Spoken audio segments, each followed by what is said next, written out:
According to a Central Bank of Russia report published this week and analyzed by Bloomberg, gold made up 23% of the Central Bank of Russia's reserves as of the end of June.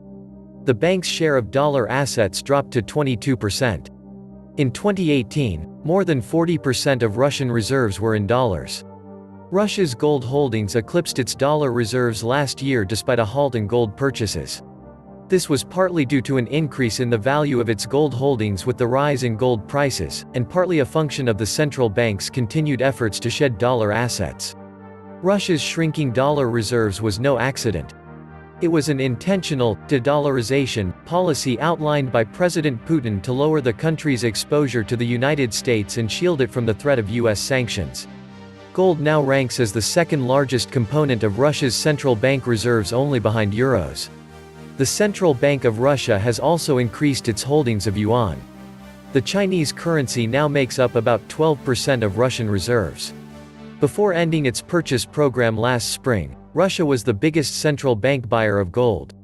The Central Bank of Russia bought $4.3 billion worth of the yellow metal between June 2019 and June 2020, according to the report. But the Russians were buying gold long before that. The Central Bank of Russia bought gold every month from March 2015. According to Bloomberg, Russia spent more than $40 billion building a war chest of gold over the past 5 years, making it the world's biggest buyer. In February 2018, Russia passed China to become the world's fifth largest gold-holding country. Meanwhile, the Russian central bank was aggressively divesting itself of U.S. treasuries. Russia sold off nearly half of its U.S. debt in April 2018 alone, dumping $47.4 billion of its $96.1 billion in U.S. treasuries. With the U.S. taking advantage of its privilege as the issuer of the world reserve currency to push its foreign policy agenda across the globe, Russia and other countries have made a concerted effort to minimize exposure to the dollar.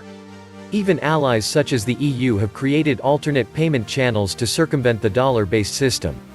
We've been watching this de-dollarization trend over the last several years, and have written extensively about the push to minimize dollar exposure by countries like Russia and China and their desire to undermine the ability of the US to weaponize the dollar as a foreign policy tool.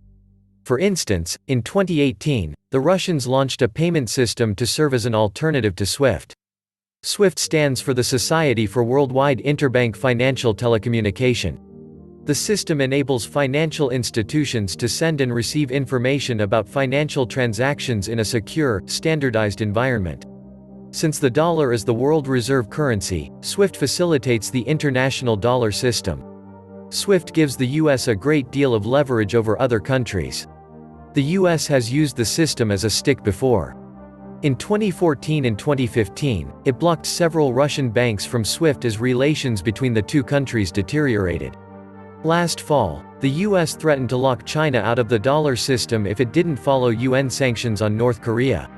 Taken in isolation, Russia's aggressive de-dollarization isn't significant. But if the trend continues in other countries, it could eventually threaten the dollar's role as the reserve currency.